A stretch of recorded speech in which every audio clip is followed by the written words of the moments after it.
Hello.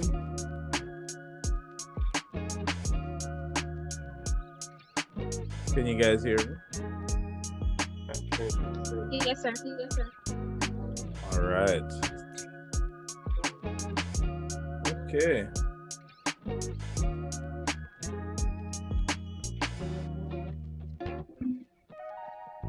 All right. Just give me one more second.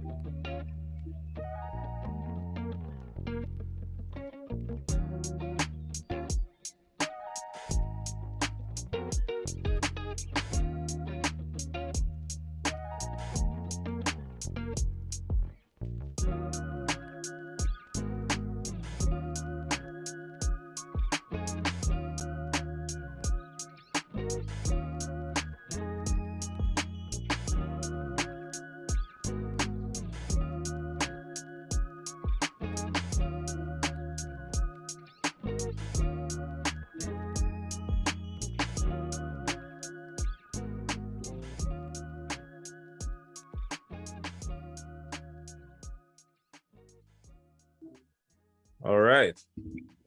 Welcome, guys, to another exciting 3D modeling class. All right. How are you guys surviving? Seriously. You enjoying yourselves? Barely surviving. Oh, come on. I saw some of you having fun in the studio today. I don't know if that's how we would describe it, having fun. Well, guess what, guys? It's an experience, and as I keep saying, it changes you. So you guys are going to come out to be like highly skilled architectural students. All right. So just keep pushing. Okay, guys. And keep applying the things that you have learned in the other modules to your design studio as well. All right.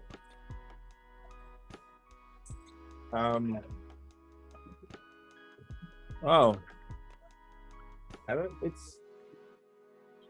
it's raining where I am. Is it raining where you are, guys? Well, I guess you're all over. Anybody experiencing rain as well? No? Oh, No, just sir. me. You know, one of the things I wanted to get feedback on is how do you think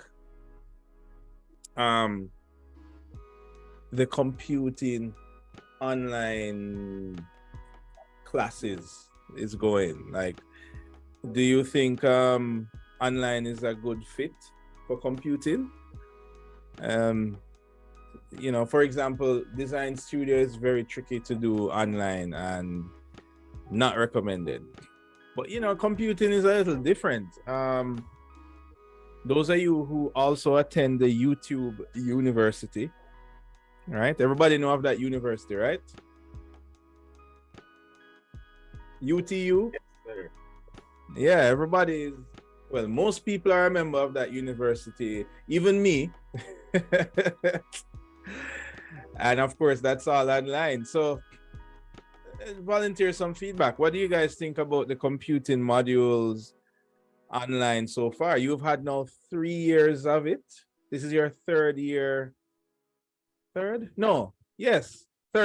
module being fully online for computing. Do you think it's working? It's compatible? Anybody? I think it's all right. I think it's working. Okay. Likewise, sir. I think it's working. You know, I was speaking to some students today at random because I was on campus, and I was asking about it, a similar question, just randomly, just walking around talking to some students, and there was one interesting comment a student made that they feel a little intimidated to talk and ask questions online. They were saying maybe if it's face to face, it would be better because you would feel less intimidated. But I was expressing that from doing 4 or 5 years of computing offline before COVID. In my opinion, I think students were more intimidated when we had a class of 30 people and somebody wants to say, I don't understand that, or I didn't catch that what you did with the mouse. You know, so I don't know. What do you guys think about that? Like, do you find it harder to query things during an online session, or it's the same whether it was on or offline?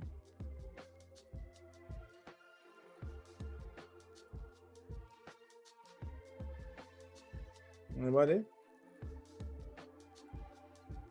So I think it's the same. It's the same. Okay. Okay. All right. Well, you know, over the last couple of years, maybe about 5 years or so, so a little bit pre-COVID, I had I do like a lot of online courses. Some of them pre-recorded and some of them live. And in my opinion, I think one of the key differences with doing courses online is the quality of the delivery. Like for those of you who go to YouTube University, I mean, one of the great things about some of the tutorials, the more professional ones, is the quality of how it's delivered. You feel more motivated to listen or learn. So, you know, that's one of my things that I think will help computing. Like, when you make the actual online session a bit more dynamic, and so it's not just a kind of one-sided thing like you're listening to the radio or something. You know. But anyway, we live and we learn, and we try to develop as we go along. And I think it's important, especially for online, that every now and again persons take the temperature, you know, ask persons, you know, what do you think is working? What do you think is not working? You know what I mean? And you guys should mention it as well to your lecturers. I mean, you know, if something is or isn't, so they kind of know. Because you know what the ironic thing is? I mean, persons who, like these famous YouTube persons that have millions or hundreds of thousands of viewers and all of that, if you think about it, they are the experts in this post-COVID era in terms of delivering messages online, whereas everybody else is just kind of playing catch up, which is the ironic thing. Is like the world has kind of flipped on its head, and you know. Anyway, so I wonder how your checkpoint 3 is coming along. Right, that's the main checkpoint. Right, that is the core, the meal, the main course. Everything else was like appetizer, and then the main course is checkpoint 3, and then we even have dessert, which is checkpoint 4 and 5. And I don't know about you, but dessert is usually very nice. So I say dessert to say that I think most people like checkpoint 4 and 5. And most people spend more time in checkpoint 3, which is actually building the body of the building that we're doing. Right? Anyway, I hope it's going well. Today's session, I don't think will be very long. We don't have a class activity today. We're just going to continue with going through the different topics and kind of having a discussion on each of the topics. Speaking of that, with that said, who are we doing today? I think today we have topic 5, which is comparing 3D digital models and physical models, and topic 6, which is the difference between 2D drafting and 3D BIM, working drawings. And if I take a look here at our Miro board,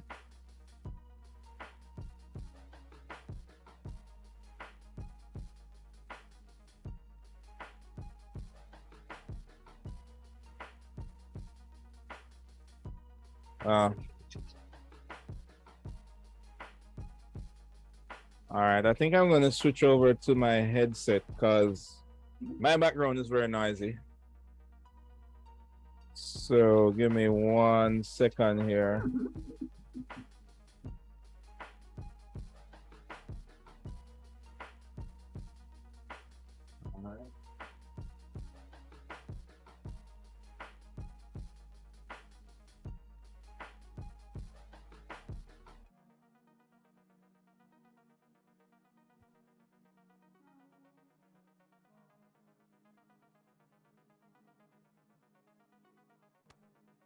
Okay, mic check. Can you guys hear me? Speak so I can hear you. Somebody. Yes, sir. All right. I can kind of hear you. Speak again, let me hear.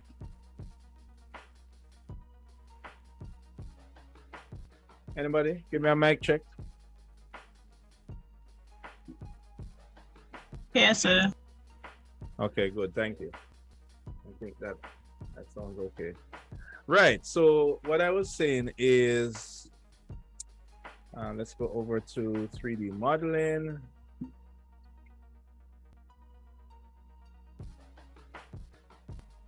There we go.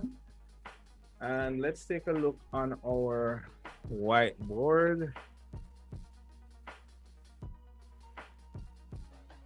All right, so topic 5 is comparing digital models to physical models. So that is Lee, Lewis, and Byfield. Do we have any of those persons here? Yeah, I see Byfield. Yeah, I'm here. All right, welcome to your group members. Tell them that we're talking about your thing today. Then we're doing topic 6, which is the difference between 2D drafting and 3D BIM. And that would be Archibald,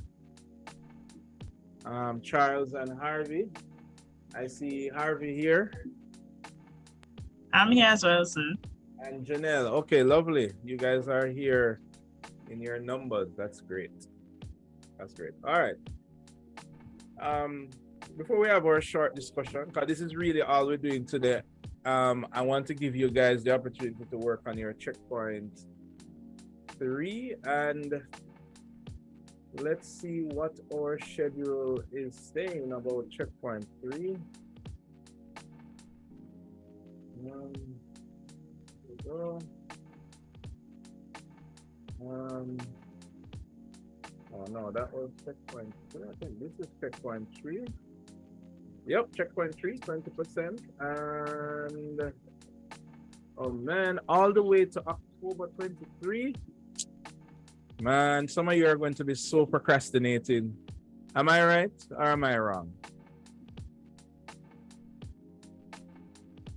No, sir, we never procrastinate.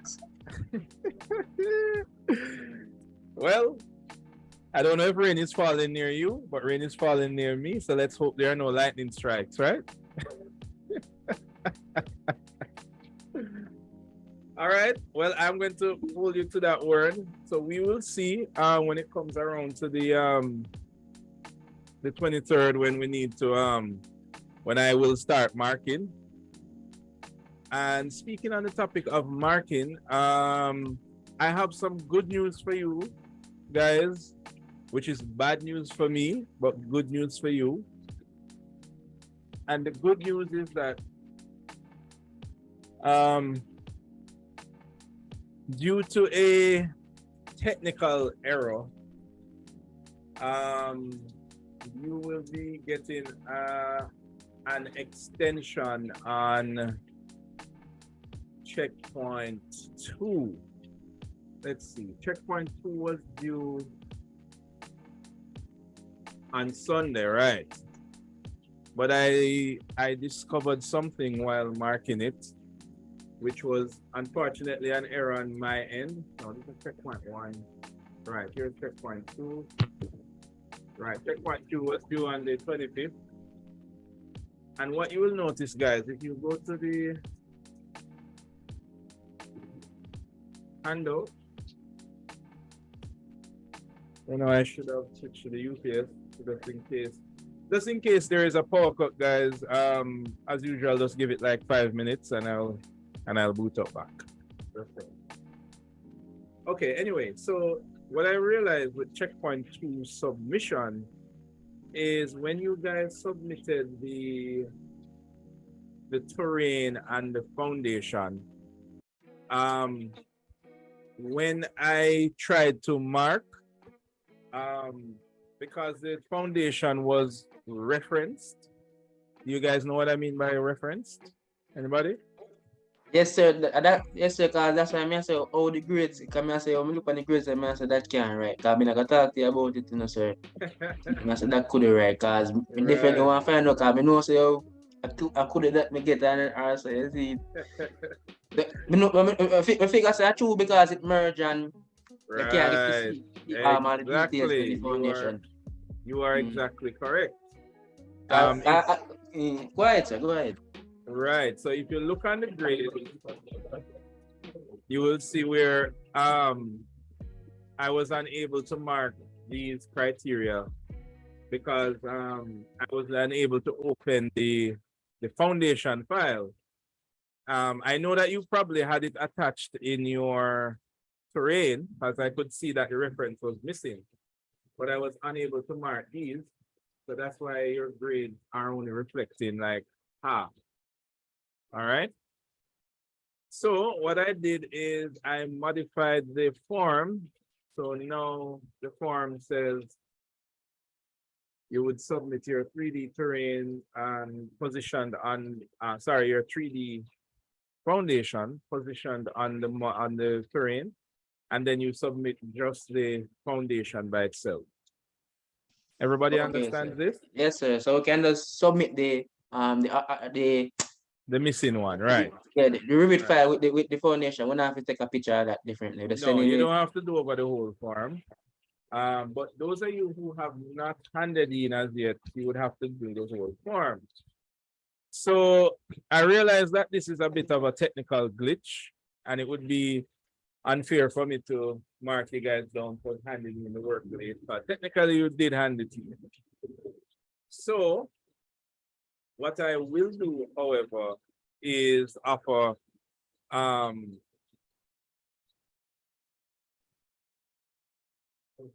you till Friday, tomorrow, right? Because remember that you are finished with your checkpoint 2 already, and all you need to do is just hand in the foundation model.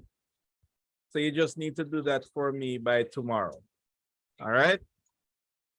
So that I'll be able to mark it and give you guys back. All right? So just the Revit file, right, sir? Not like a screenshot of it. Just a Revit file. Right. I just need a Revit file.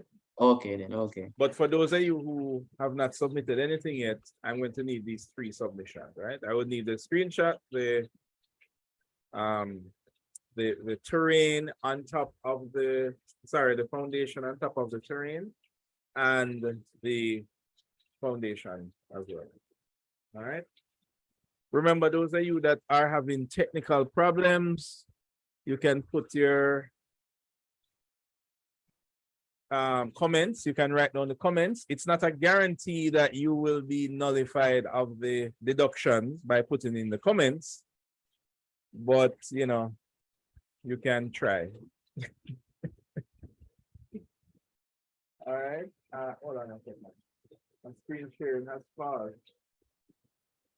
Stop. Hold on a second. Oh, you guys seen my screen a while ago? You weren't?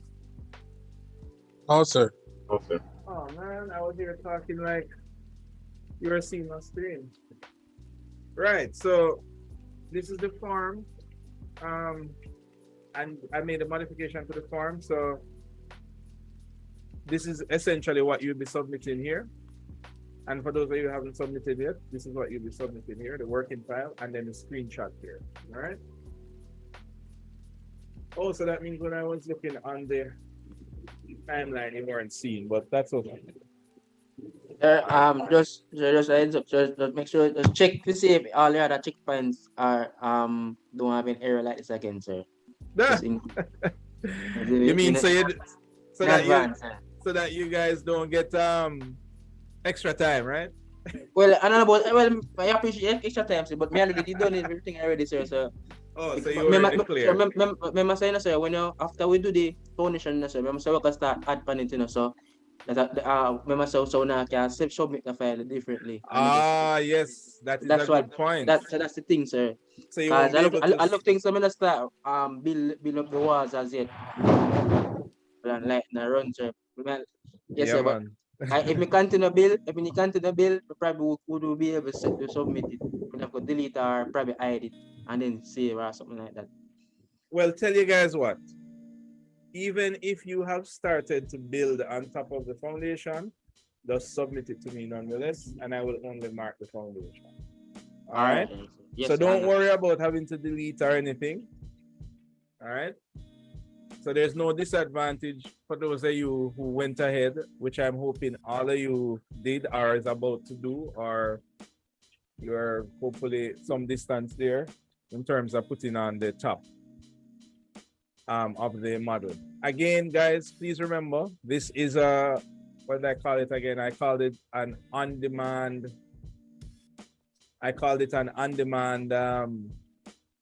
tutorial. So on the handout, there are 3 specific tutorials that are geared towards helping you to build up the model here. All right. As a matter of fact, we're going to have a class activity soon that has to do with this checkpoint. All right. So you basically have most of the month, guys, in order to do this section. Now, during that time period, we will be having some class activities, and those class activities will require you to have started your model. So guys, please don't wait until the 20th or the 15th or whatever, a week before, to start this part of the process, because this is the longest part of the process, right? I don't know if you've gotten a chance to take a look through the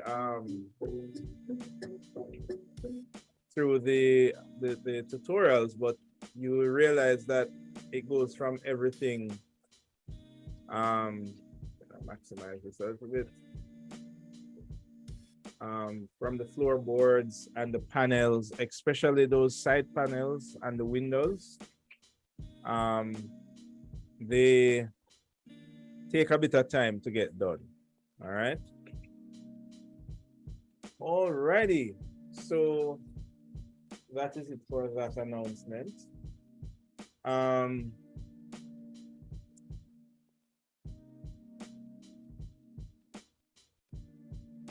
right. So topic 5 and topic 6. This is what we want to touch on today in our discussion, right? Which is about, it's a comparative analysis, a comparison of 3D digital models and physical models, right?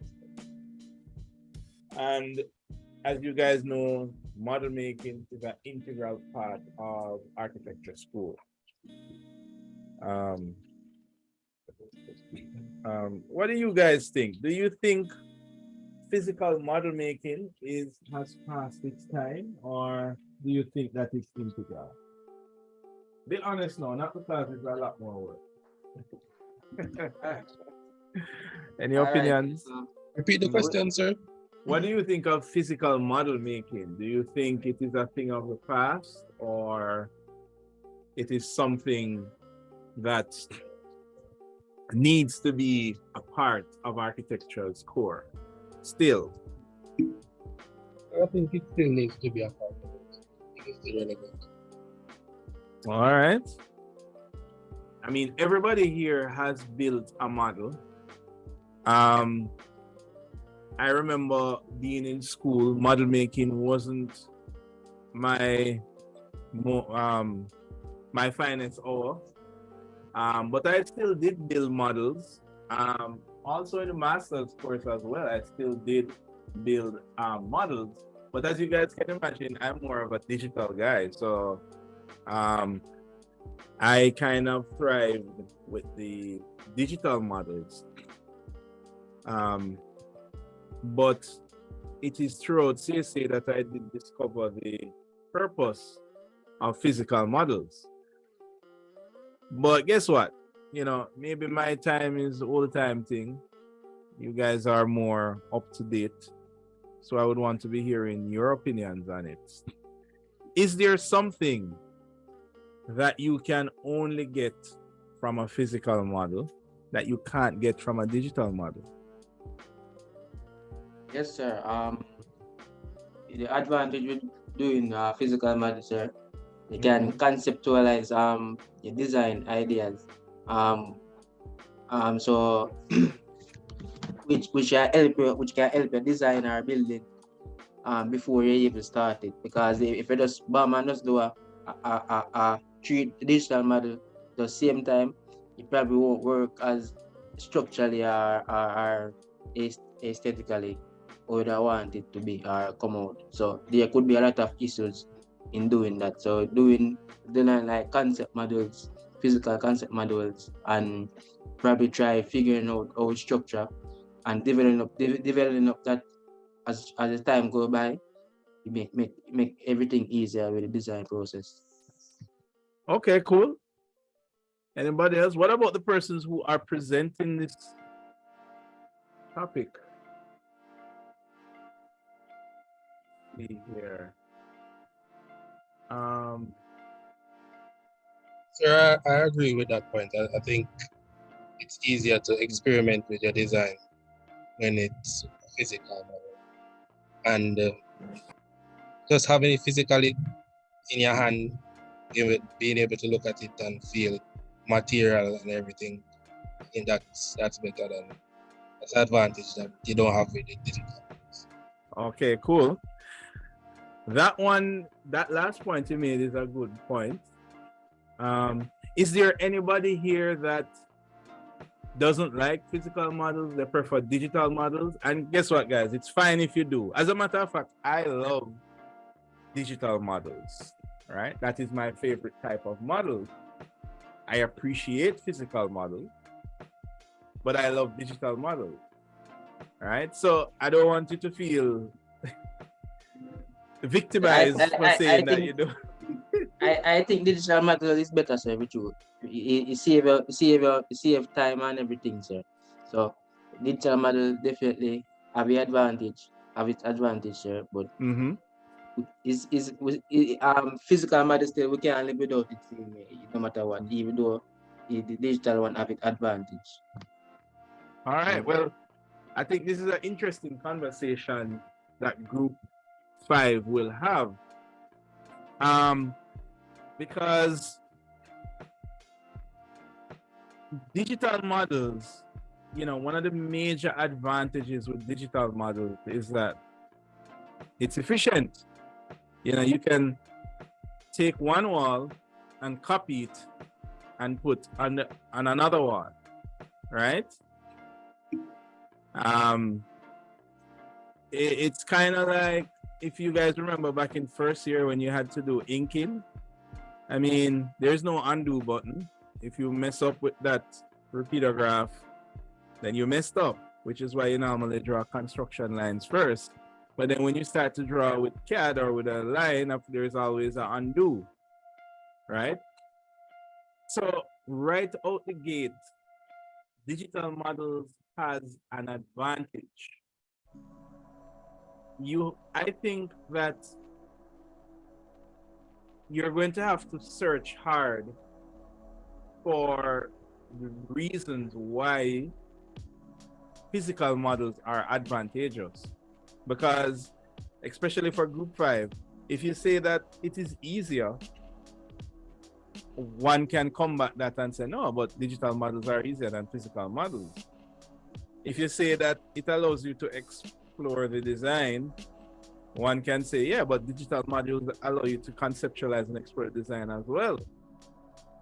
So I'm throwing that question out to you guys to really think about it. I mean, it is a part of your architectural course of study. So you have to do it. Kind of like how you have to do hand drawings in first year. That will always be a part of architecture. But I mean, there are architecture schools that don't do hand drawings. That do hand drawings to a very minimal degree. We already do it to a minimal degree. And I'm guessing that if I ask you guys, you know, what is the benefit of drawing it by hand, you could come up with some reasons. But we don't want to focus on that. Let's focus in on the topic at hand. So I want you to think about it, especially for group topic 5.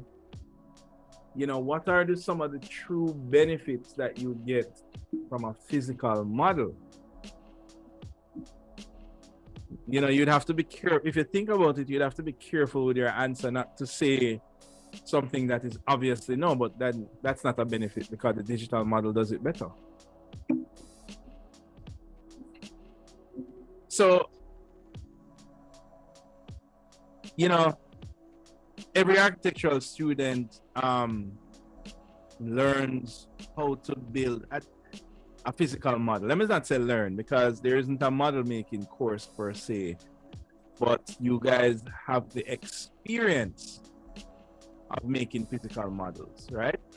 Sir, I want to say something, but it's not nothing about the lectures are not, you know, sir, but when you just start CSA, you guys just say, oh, make model, I do this, and I know a lot of people that never have no experience with model making. You see, enough people do be foolish. Some model when I look nothing, you know, nothing like this we are present right now. But over the years, you keep on doing it, it does get better at it, and you can produce things like this as well. Yeah. Right, that is true. And guess what? One of those persons may very well be me, because I never used to make models.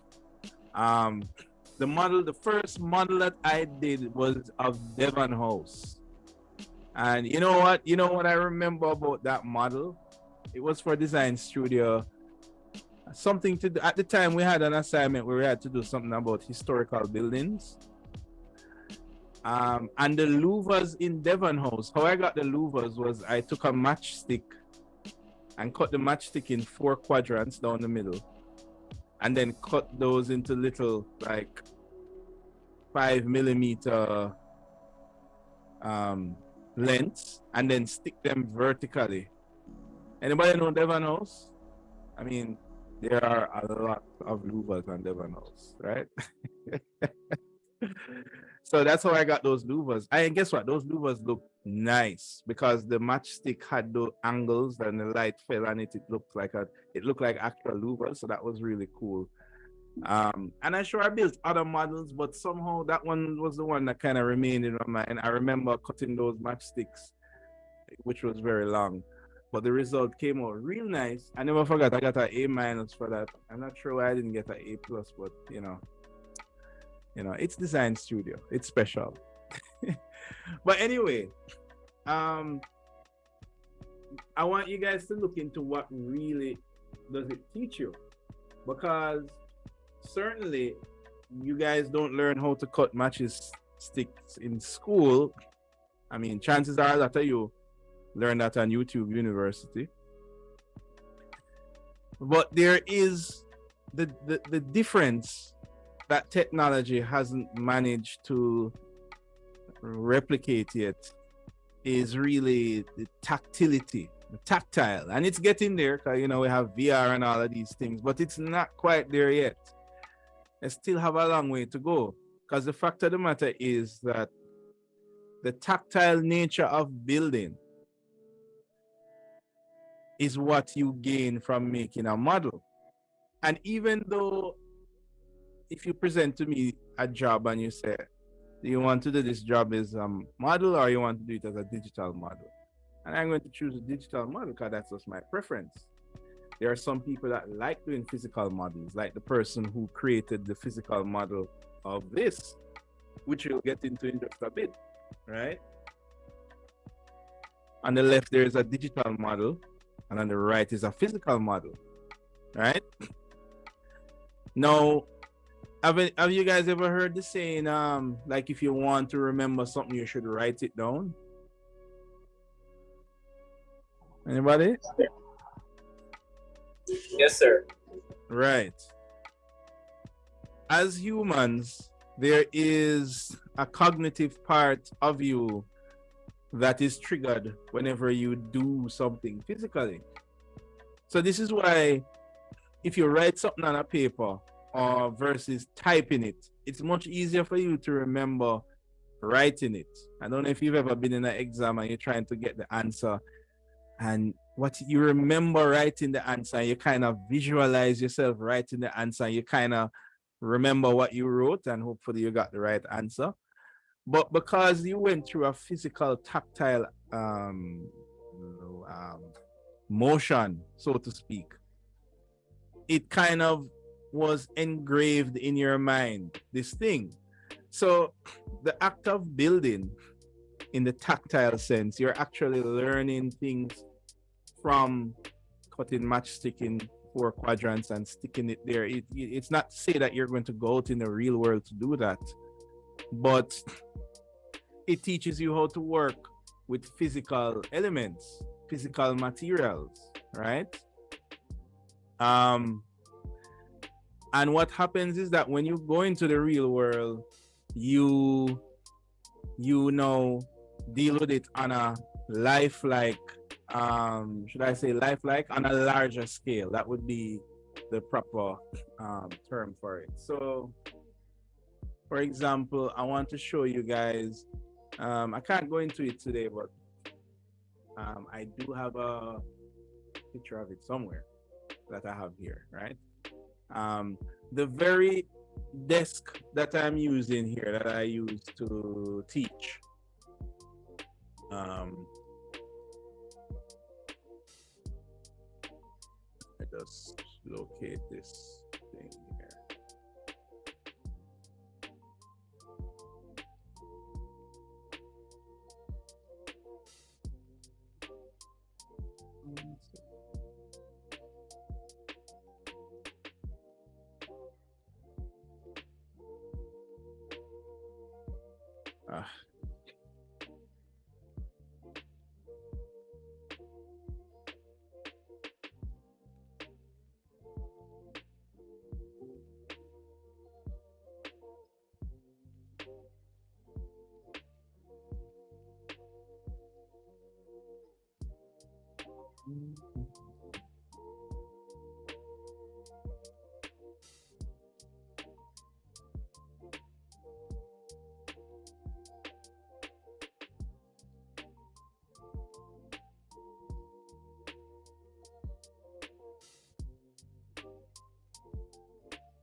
I located it.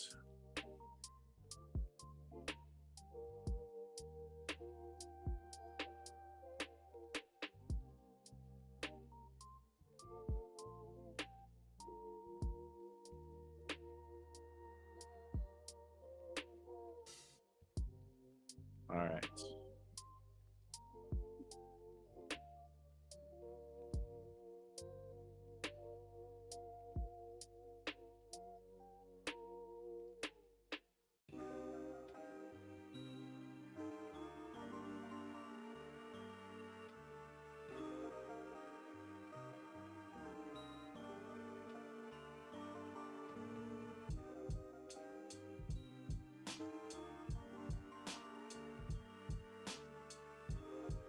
Almost there, guys. Just bear with me just a little longer.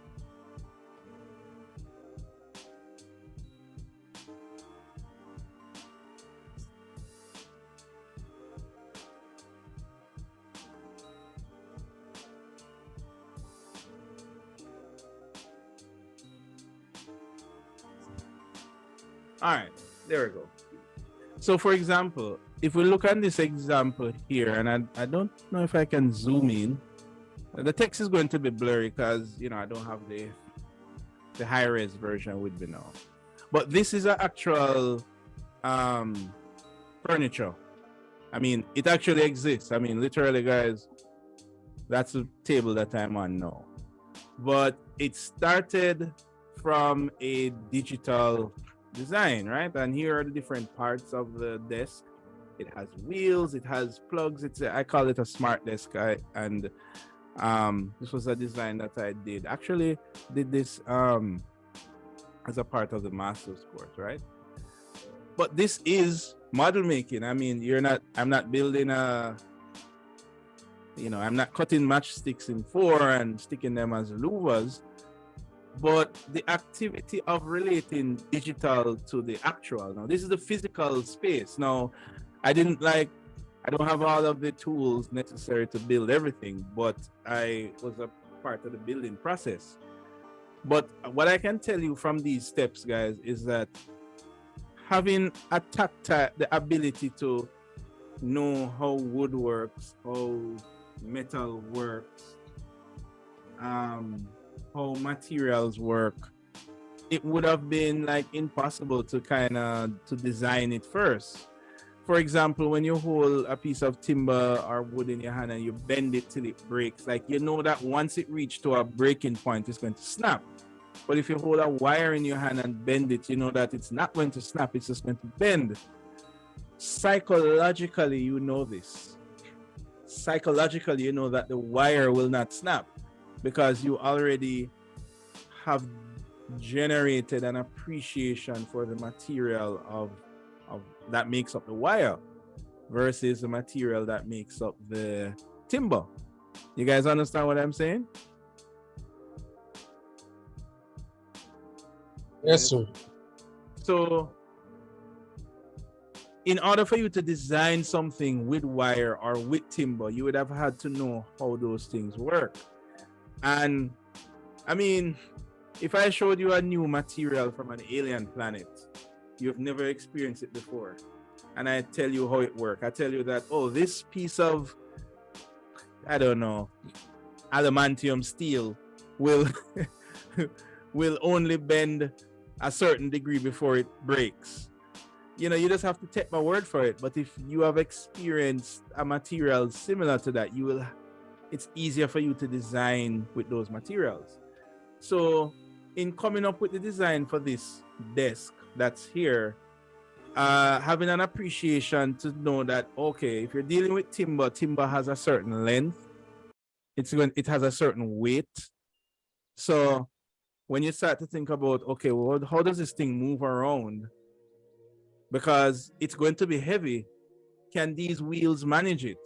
And those things allow you to make certain assumptions from the design part of things that makes it logical. Whereas if somebody don't know what timber feels like, they wouldn't know that, oh, you have to really have some large casters because the table is going to be really heavy, so you need larger wheels, right? So that is the process of making, right? And this is one of the things that the physical model can't give you. Literally. I mean, which one is quicker to make? The digital model. Which one is easier? The digital model. I mean, there's so much advantages with learning the digital part of the model making that you might end up saying to yourself, why do we need physical models anymore? Because, it's just easier to just extrude something in SketchUp and bam, it's done. So one of the things that the architecture schools recognize is that it wants to give every student, everybody that goes through architecture school, to have a mental idea of how materials interact with each other. What's the difference between plastic and wood and metal, and so that you don't go out there and just model up something nice, but something that just don't make any sense. All right. So, I just wanted to, because this is an interesting discussion. Even though I'm a big fan of digital models, obviously I'm your computing lecturer, so I'm into 3D modeling and these things. I definitely have the appreciation, and it would not be possible to design something that makes sense, not something for sci-fi, but something that will exist in reality. So for example, this desk here, that at the end of this project, when I made this desk, I said to myself that, a lot of it had to do with how the physical materials work. And then now you have persons who specialize in that. So for example, the carpenter, who you see here in this picture, knows more about the materials than I do. So the carpenter might say, hey, guess what? When you put a piece like this, you need to put a certain brace here, because depending on the direction of the grain, this piece here will easily snap, and all these other little intricacies that I don't know. But here is somebody that knows more about the material. So as a designer, you have to have the appreciation of the material to design something that makes sense.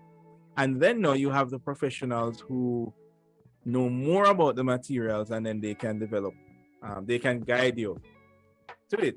So what you guys are doing is the same thing you'll go out and do, but you're just kind of doing a prototype version when you build your models. Now, some persons might take it a step further and use physical models to conceptualize.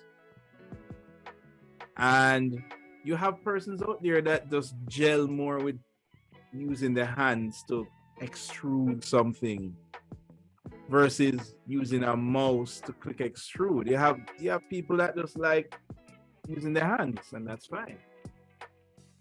So when you guys are doing topic 6, it's going to be an interesting, touchy topic.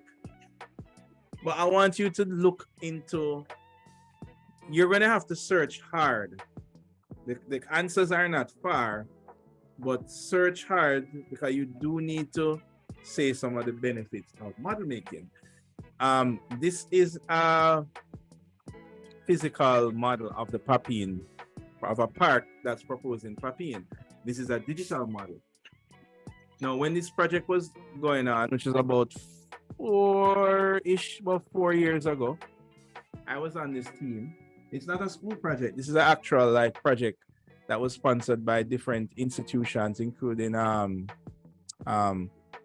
Ministry of Tourism. As a matter of fact, it was presented to them. And this digital model was all that was created first. And in order to model these buildings in Papine, all right, so anybody recognize the bus stop? Who can tell me what building this is?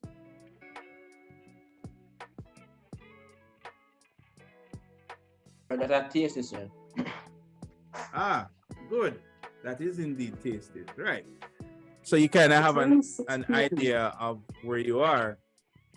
And definitely it was easier to build the digital model at the beginning,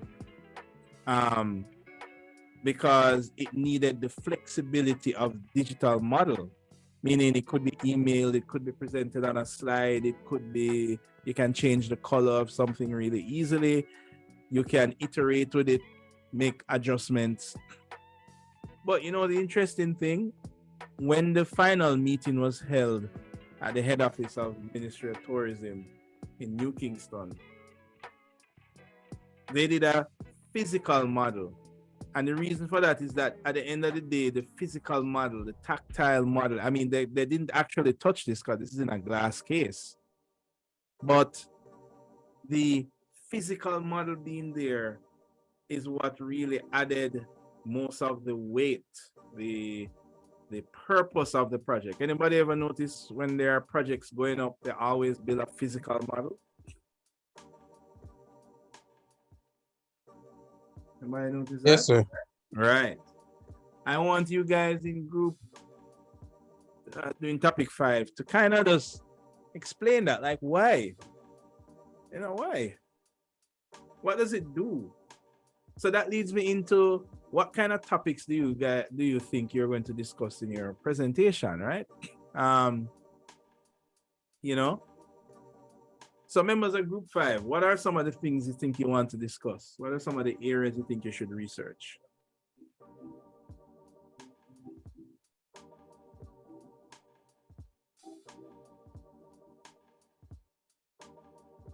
Well, sir, the advantages of each, both the digital and physical model.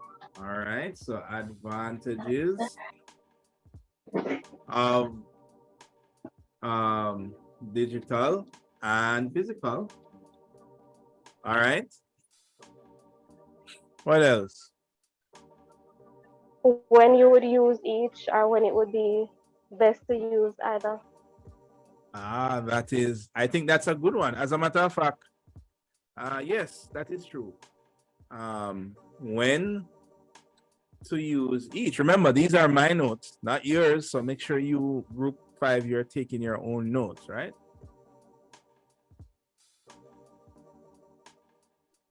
What else?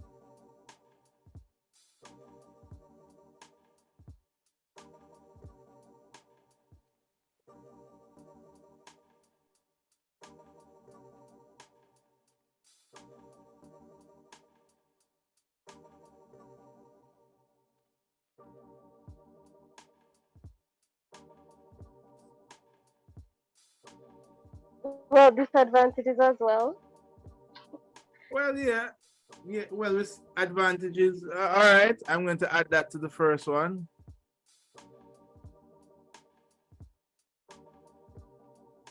How about what we just spoke about a while ago? Why do model making in architectural schools? Well, yeah. What do you think about that one? Because remember, you know, majority of you, when you leave architecture school, some of you will never build a physical model again. Yes, sir, that's a good one. Right. So, you know, why do you do it in the first place? I think that would be a very interesting thing to look on in your research.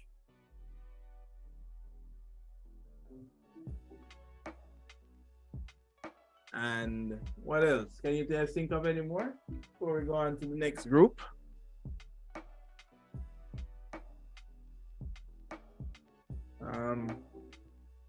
I have an interesting one for you. What about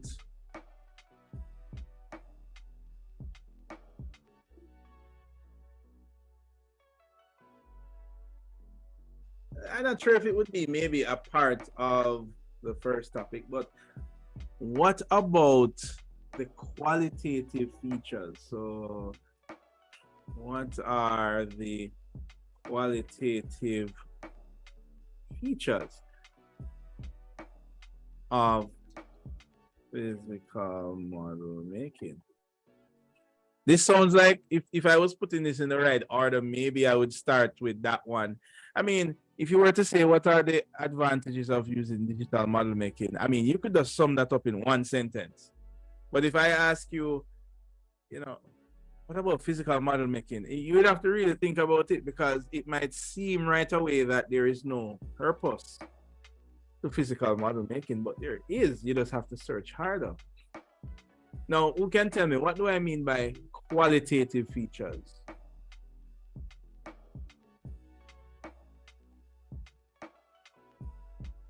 Anybody?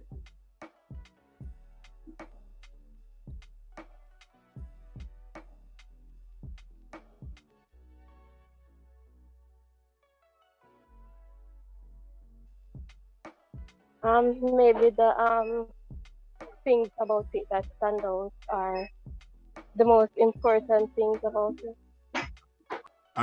Not necessarily. No. Anybody else? I'm throwing this out to the class. Any other volunteers? What do you think I mean by qualitative features?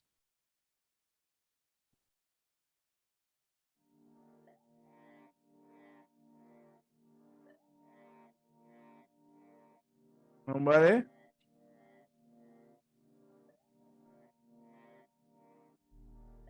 So, in the interest of time, because I don't want to keep you guys here too late, right?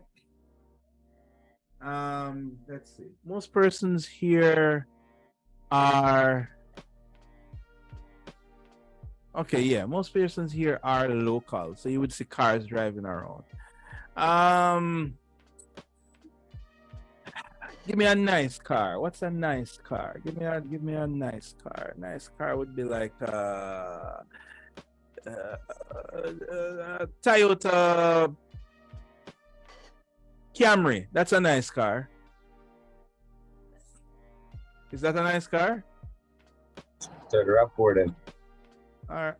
Okay. All right. The RAV4. All right. RAV4 is a nice car. What about a BMW X6? Is that a nice car? Also?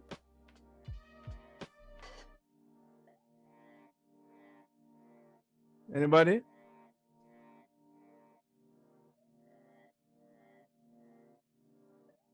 What? No opinions on a BMW X6? I don't understand. Is that a nice car? Sure, sir. Why someone said? The Mercedes better, sir. All right, fine. I will get into that discussion. I'm just picking one. Usually when I tell somebody, they say, "Oh, the RAV4 is a nice car," and then it's a BMW. They say, "Oh, but the BMW is a very nice car." You know, the word "very," they insert "very" before it. That will suggest that it's better. But I mean, if you take the features that the RAV4 offer you, and maybe that's a bad example. Maybe I should use something like Hyundai, but Hyundai isn't that popular, right? I realize. But if you take, for example, a Hyundai, one of the newer ones, and you take a BMW and you put them side by side, and you realize that they have the same features, but yet still, you might say that the BMW is still a very nice car. Why is it that most of us describe it as that? You know, it's because there is a qualitative feature to it. So when they say qualitative, you're not talking about zeros and ones. You're talking about almost, you want to say something that makes it look nice, like a stigma attached to it, like something that cannot be calculated, right? So when I say what are the qualitative features of the BMW, you would more talk about, well, there is a cultural norm with the BMW that if you're driving a BMW, you know, it is hype. But there's not a cultural norm with a Hyundai. Even though that they have the same features, one of them, they have different qualitative features, right? So qualitative is things that you can't like quantify. You know, one have 4-wheel, the other have 5-wheel. So 5-wheel is better. Okay, that's a bad example. One is 2 liter and one is 4 liter. So the 4 liter is better because it's faster. Or not, because it uses more gas. But you get what I'm saying, guys? You get the difference between this? Yes. Right. So when I say the qualitative features of model making, I'm not talking about that, okay, I only spend $10 to make a model when I spend $20 to make a digital model. You follow me? It's not something that can be calculated. It's usually things that you look for it's a feature that cannot be calculated. How do you feel? What does it do for you psychologically, emotionally? It's like trying to define love.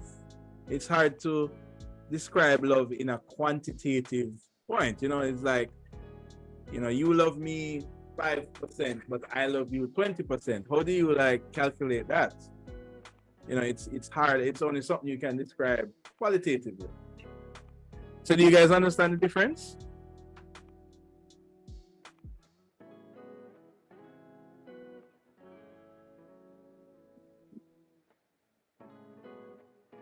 Group 5, you understand the difference? Yes, sir. All right, great. So I will look forward to how you talk about these topics and more if you come up with more. But this is just a quick discussion to kind of get you guys going on some of the things you should start to look at when you start to speak about your topic, which is comparing 3D digital models and physical models. I don't want you guys to just make it. Hold on, am I stuck? You guys can hear me? Because I look frozen on my device here. Yes, sir, I can hear you. Okay, right. Okay. Right. So I don't want it to be just a landslide in one direction, like, oh, well, digital models are better, hands down. Why are we doing physical models? End of presentation. No. I need you guys to dive deeper in especially in the physical model, because there will be endless information about the digital one. All right. All right. So topic 6.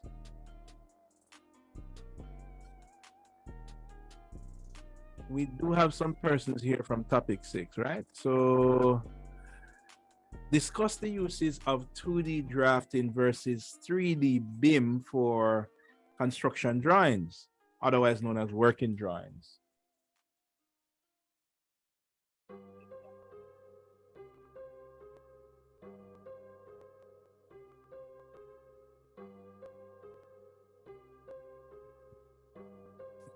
So the first, who do we have here from group 6? Group 6, make some noise.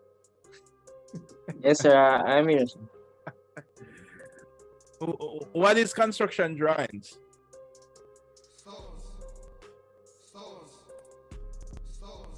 Basically, 2D drawings, sir.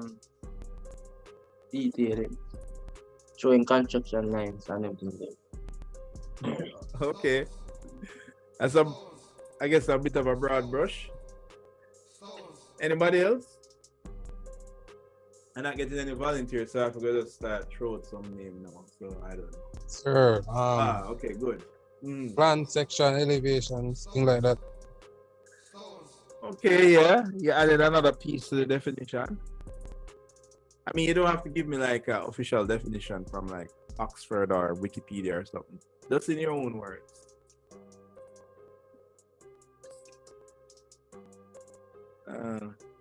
Monique, what is construction drawings? In your own words.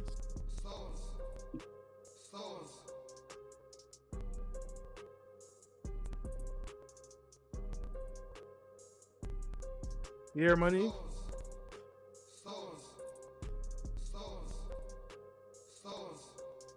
Okay. Monique going once, Monique going twice. Monique gone. Miles. Miles saying, oh boy, why is Seraph calling me, man? Miles, you here?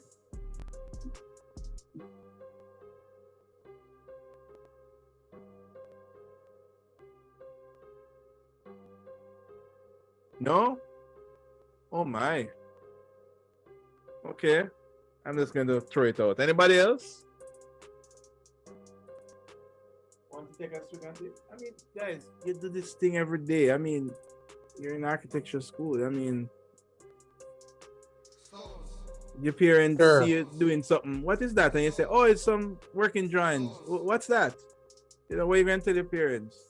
So the ways in which you represent the building, a building or a design in drawings to, communicate your design to somebody, or that's pretty much how you communicate and show your design or drawing to someone else. through the use of plans, sections, and elevations.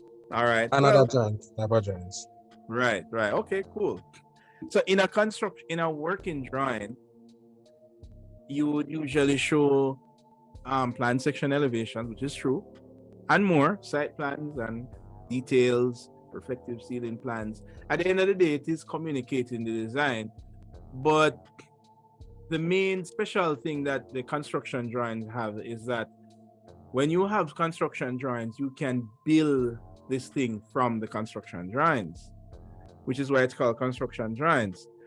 You know, it's very interesting that the other topic after this is what's the difference between construction drawings, presentation drawings, and working drawings, because those are three types of drawings.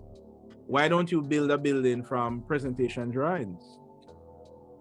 Because they don't show dimensions and things like that. Right, they don't have enough detail and specifications, right? So this is why construction drawings, and I guess you're kind of helping out that group as well, right? I hope So that group is taking I am in notes. that group. Oh, you're in that group.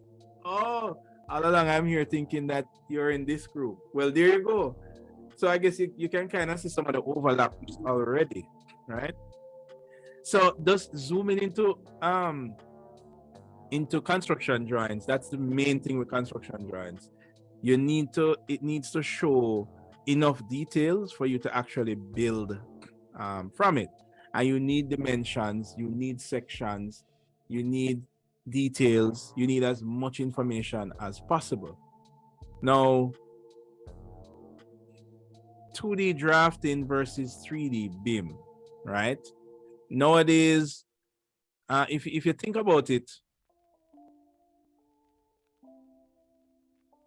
the production of architectural drawing is in its second generational shift,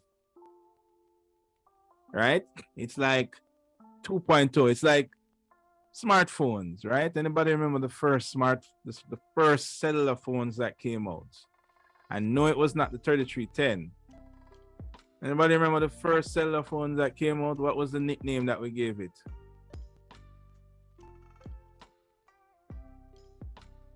Anybody?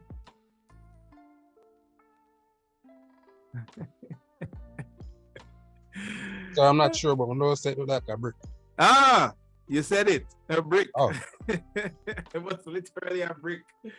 You could kill somebody with it, right?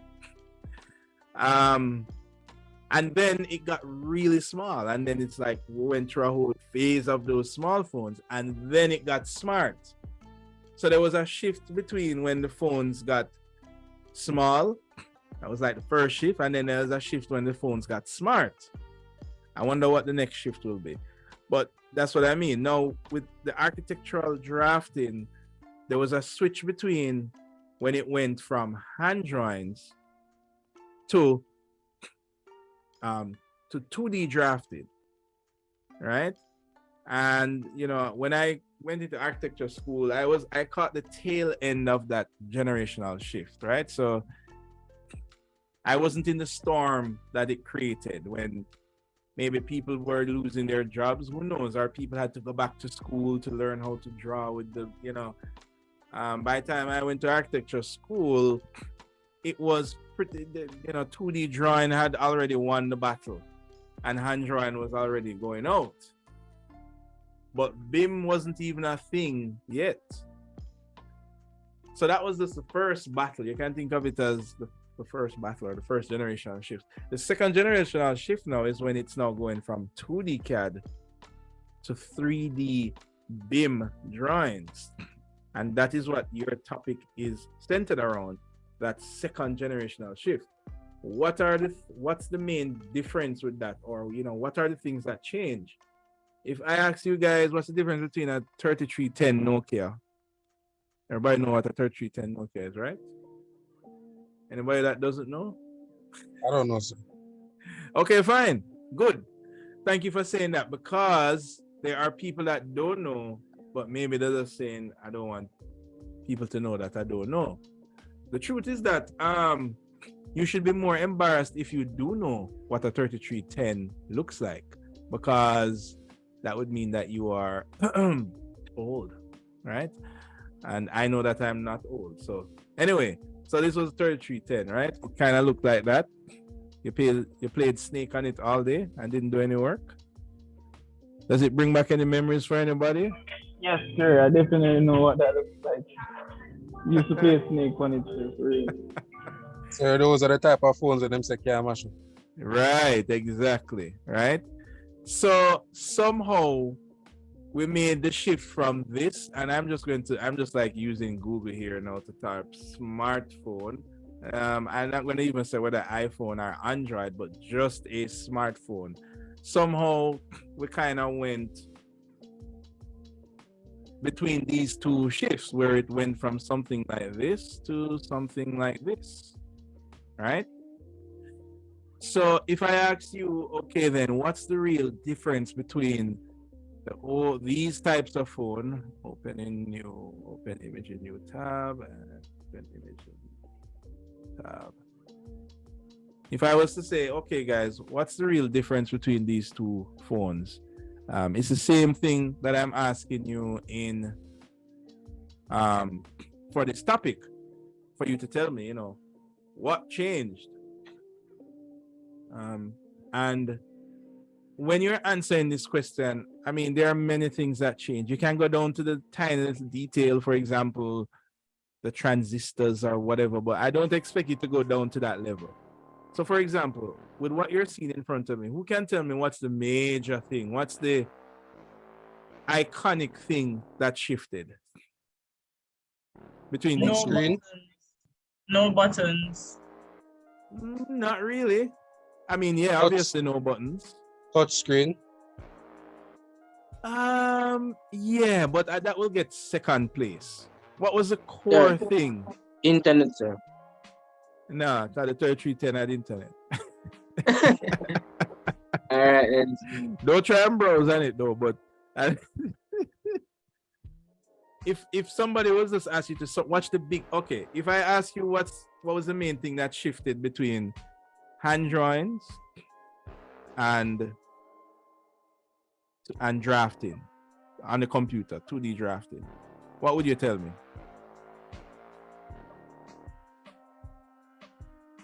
sir, it's more efficient, sir. What's the main core difference? What's the main? What's the heart of the difference? The fundamental difference. Come on, guys, that's easy. That's easy. Hand drawing versus 2D drafting. That first generational shift. So you can undo things. Nah, easier. that's just a regular. I mean, that's like a benefit. But the primary thing is one you draw with your hand and the other you draw on the computer. Isn't that like the core change? One of them you drew with your hand on a paper and the other one you drew on a computer with a mouse or whatever. I mean, it have undo, you have different programs, you have all of these other benefits that surround it.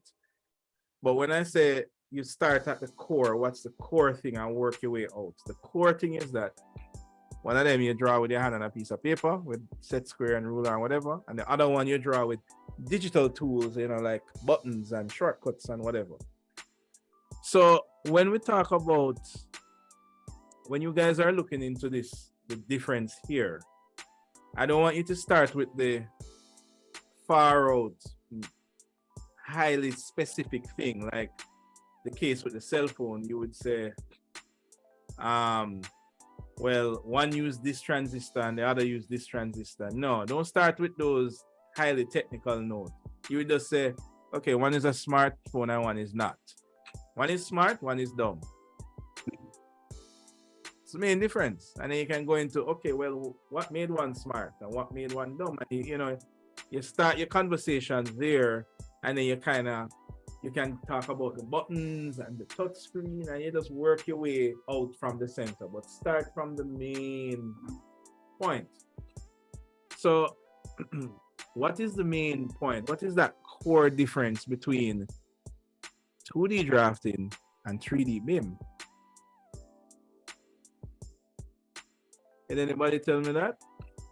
I mean, I know you don't do your research yet, but Sir, I would say the main difference is you get a three-dimensional view of what they're doing, sir. Okay, Because okay. I will accept that as into the hall of an answer that could be considered correct. alright, alright. Anybody else have an opinion on this? So Even if you you're not draw from the in group. you draw in like components rather than like lines. I think I know what you want to say, but I don't think you said it right, so I can't give you that correct answer. Maybe it's just the wrong term. I explain what you mean by that then. So like to draw a wall, like when you're doing it in 2D, because you'd have to like draw the four sides, but when you're using 3D BIM, you can just select the wall tool or whatever, you just draw, you just lay down the wall and you just maybe like just bring it up to whatever height you want. You get what I mean? Okay. All right. A piece of your answer will go into the hall of correct answers. So that's fine. Anybody else that don't talk to me yet? What about Monique? Is Monique back? And Miles? McLean? Are you here? Right here, sir. Any opinion? What do you think is the core difference? We got some answers that are correct in their own right. The core difference between 2D drafting and 3D BIM. You guys have come into this field of architecture when in the middle of the battle. Right? When I came into architecture, the battle 2D drafting already won and hand drawing was, I think of the past. You guys have come right smack in the war, in the transition, or in this new thing. Well, maybe not right smack into it, but it's still fairly new. Meaning, when you go there in the work world, there are still firms that will be battling between 2D drafting and 3D BIM. They're still deciding, they're still making workflows. So what do you think, McLean, is the difference between them? For me, sir, I think the difference would be that I would think that the 2D drafting it would lose in my opinion. Because Why? I think it would. Because it takes more time. That would like get the elevation and sections. A part of your answer is kind of critically a part of the correct answer. So you're all giving the pieces here. All right. What time is it? Let me take one more from Dwyer.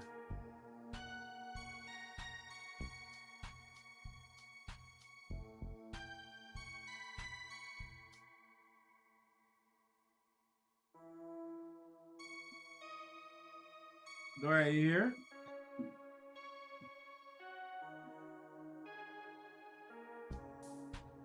No? Okay, Dwyer going once. Dwyer going twice. Okay, well, for you guys that's looking into this topic, right? I mean, I can show you some images here. Let me bring up that folder. I think it's here. Right, here we go. Let's look at these images here. And let's look at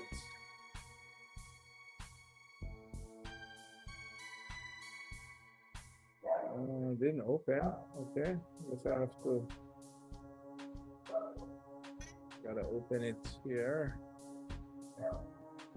Okay. There. So no, we're not trying to play screen. Kind of zoom out. Here we go. Okay, good. Now both of these are two different buildings. Let's see. Let me try and go to like a section or an elevation. All right, let me go to a section. So this is a section of this building. So it's working drawings. And this is a section here of this building. This is not exactly. All right, you know what? This Edge browser doesn't really. Okay, good. It's not exactly a complete set of working drawings, but it's a section nonetheless. So both of these, you can see a kind of similarity between them, right? Where you can see, okay, you know, both of them are sections, and you know, they are 2D drawings. But one of them, the way in which they are created is what is fundamentally different. On the right, we have 2D drafting. On the left, we have 3D BIM, but the output of them, the drawings, look the same way. So for example, if I'm looking at this is a site plan here, you know, it has dimensions and all of these things. And if I look on a site plan here, okay, let me look on that one. You know, it has dimension and all these things. So the output, the final product of them aren't really that different. However, how you came to creating them is what makes a difference. So for example, let me kind of open AutoCAD here on my left. And let me open, I do believe I have Revit somewhere. Okay, here we go. Let's give it a second here on the left, right? So, right, so here we have two drafting programs here, and I'll go to like maybe the ground floor plan here in Revit, and then I'll zoom to the ground floor plan here in AutoCAD. I mean, yes, there are two separate software, you know, and both of them have like, you know, features and different features. But the fundamental difference is, in order for me to generate the elevation here, I had to project lines down and draw it line by line. Can anybody see that? Yes, sir. All right, so these are like individual lines that I have to like, you know, draw individually, put together. And you know, it's just so interesting that you guys would look on this now and say, oh my God, somebody sat down and draw all of these lines? That's insane. But then, I mean, somebody used to do this by hand with a pen that if it mess up one time, the whole drawing mess up. Now that is insane. What do you guys say?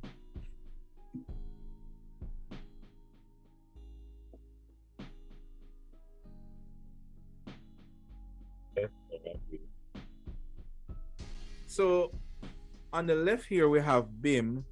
And the difference with BIM is that these are not lines that were like individually drawn.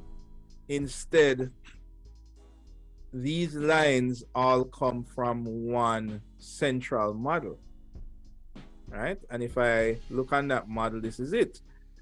Now, some of you guys in a year or two time might come back and say, hey, sir, I remember this. You showed me this model.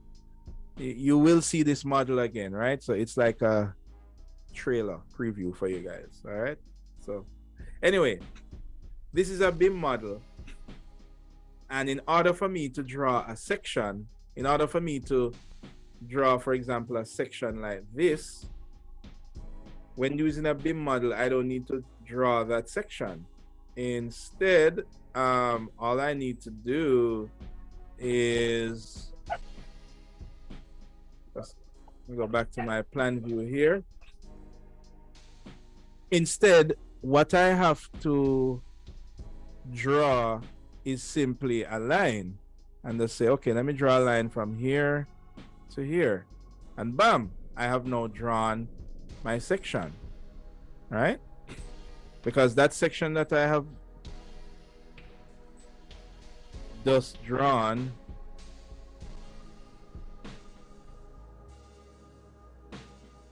is here. Now, it looks pretty horrible at the moment, but the point that I'm getting at is,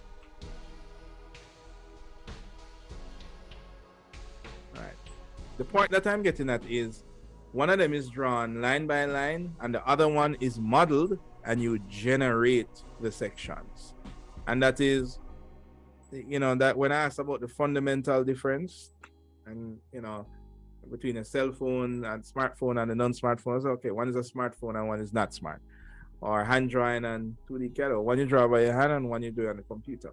Well, this is the fundamental difference between drafting, between 2D drafting and 3D BIM, right? Now, this is not the only difference, and this is where your research comes into play. What do you guys think is some of the topics that you would look on when discussing the difference between 2D CAD and 3D BIM? Definition of both, sir. All right, cool. Definition.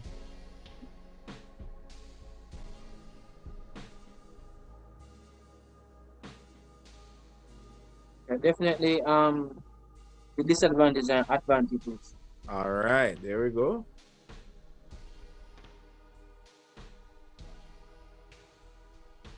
So the advantages. Yes, sir. Mm-hmm. And what else? Sir, I also look on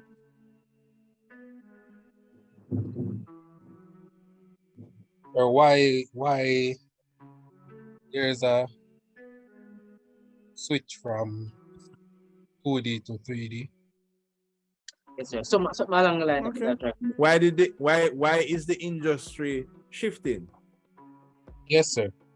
Okay.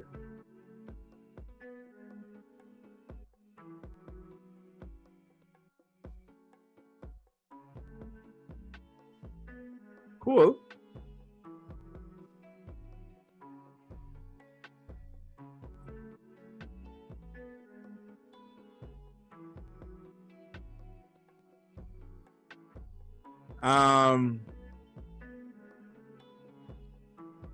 I'm going to give you some things, some rabbit holes to investigate, right?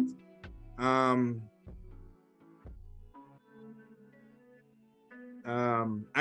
giving you because I don't want you to leave this out. You know, one of the advantages of BIM is because of its post-construction features. What do I mean by post-construction? Pre and post. So what post mean? After. Exactly. So after so obviously construction drawings are used to, you know, to create the construction. But BIM has some advantages when it comes to after the construction has done and complete. So I want you guys to investigate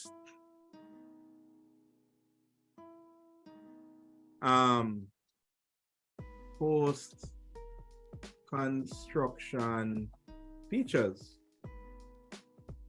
of BIM. You could even, if you want, investigate pre-construction features of BIM. But I mean, it's up to you. It's up to you.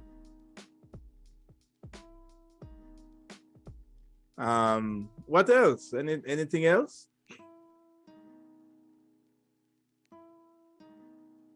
How about examples? You know, and this I kind of give this partially away because I showed you an example. But remember, in your presentation, you are presenting to your classmates, you're presenting to an audience, you're presenting to people other than myself. So, you know, I would say demonstrate the differences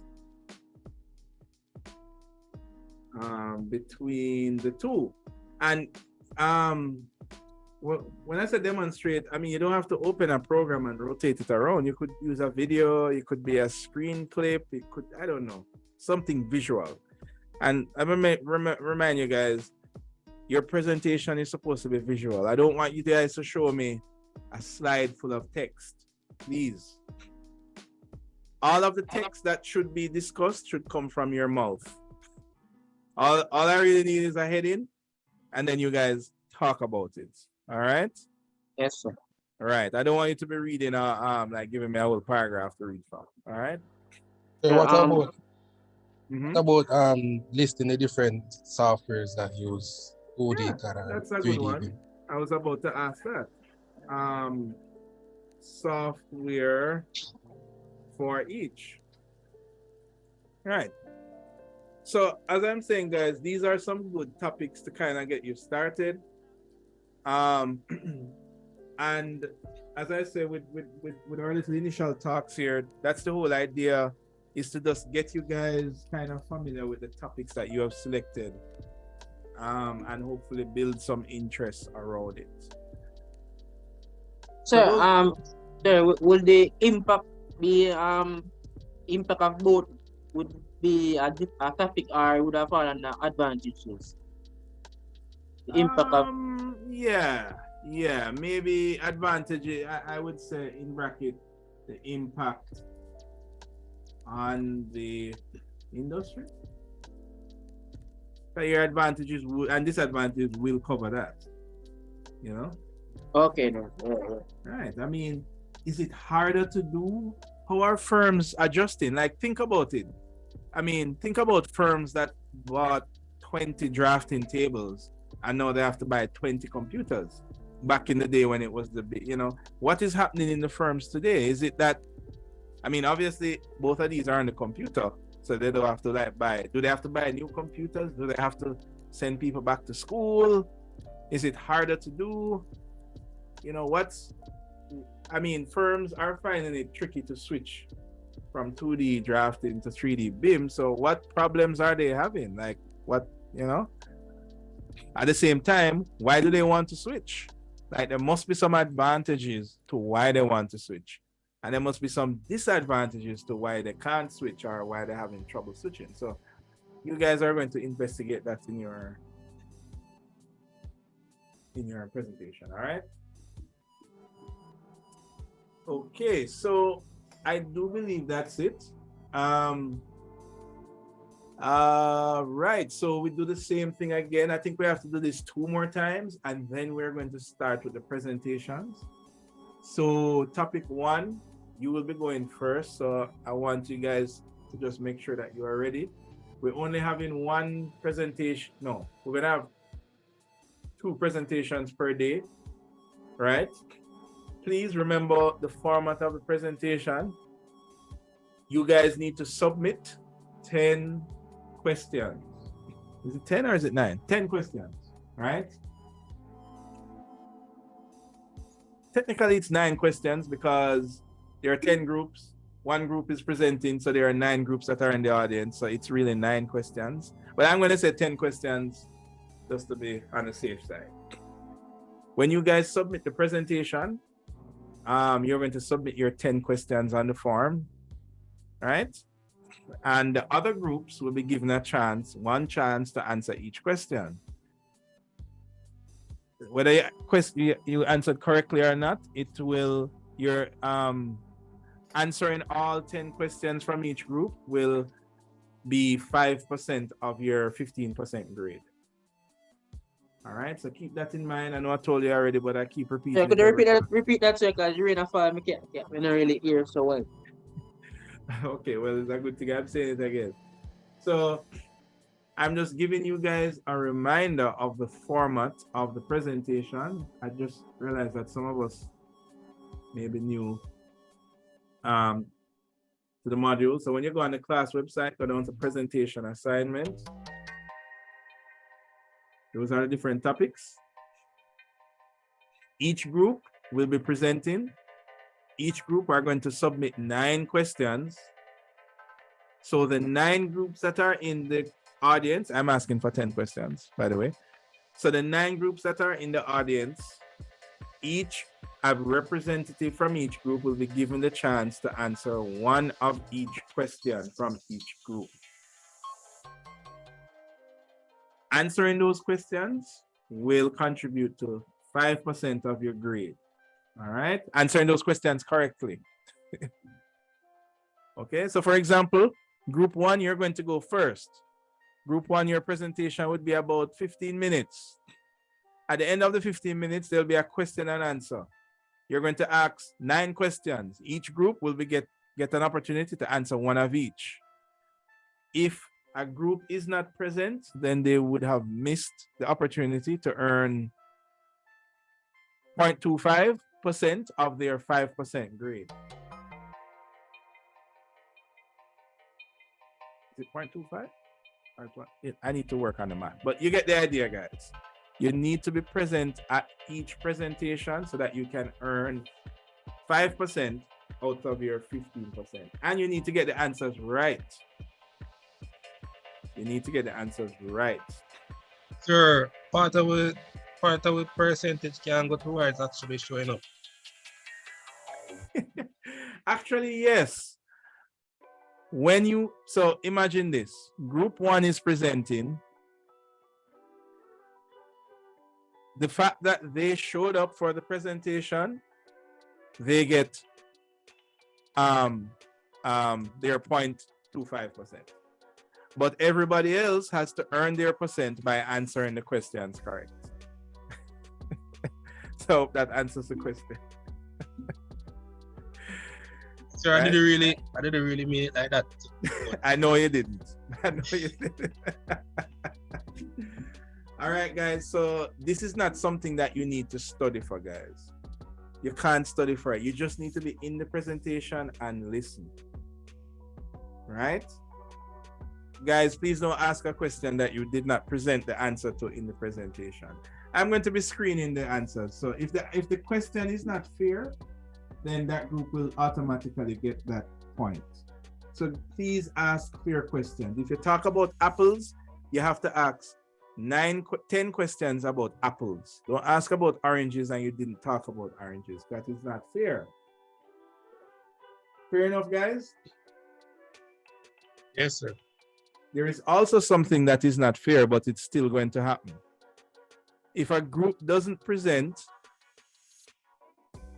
then what they're doing is preventing your classmates from earning their percentage.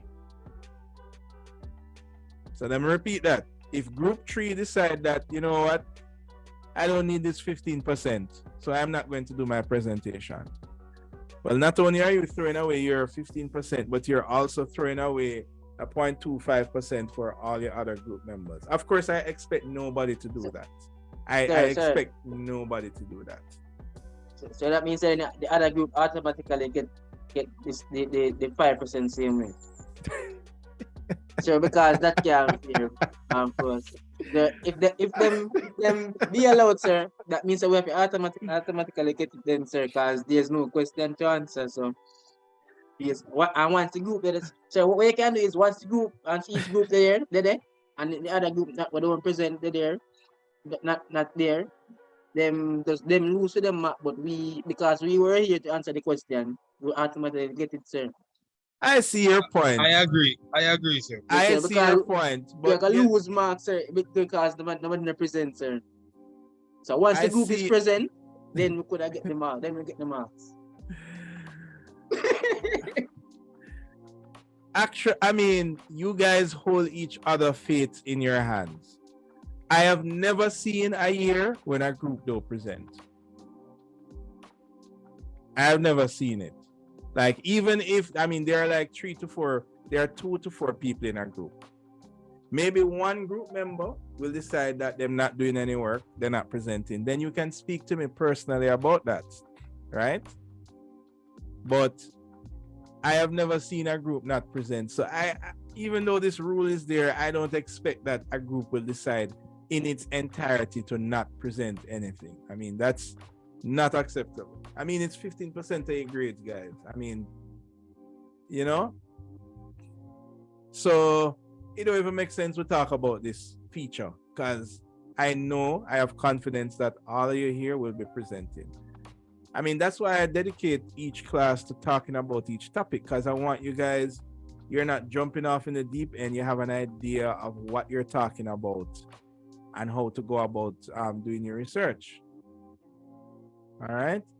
So if the equation works out okay, we spend the first half of the semester prepping you, and you spend the next half of the semester presenting. So therefore, everybody gets equal amount of time to prepare their presentation. Every week we prep 2, and following down the semester we're going to have 2 presentations a day. So I'm trying to make it as fair as possible to all group members. So for example, we did group 1 and 2, and there was 3. We did topic 3, what did we did today? Topic 5 and 6 we did today, right? So therefore, persons who have topic 1 and 2, you guys supposed to already be preparing and gathering your data. Please don't wait till the day before, guys. You're supposed to be also preparing your questions, right? You don't have to make the questions hard, but you don't have to make them easy. If you submit your questions, because you're going to be submitting before the actual presentation day, right? So when you submit your questions, if I think the question is too hard, then I'm going to just ask my own question. Or if I think the question is too easy, then I'm going to just ask my own question. Like, suppose there's a quiz. I don't think there should be a question that says, you know what, I'm not going to, I'm not going there. So anyway, you guys understand the assignment, right?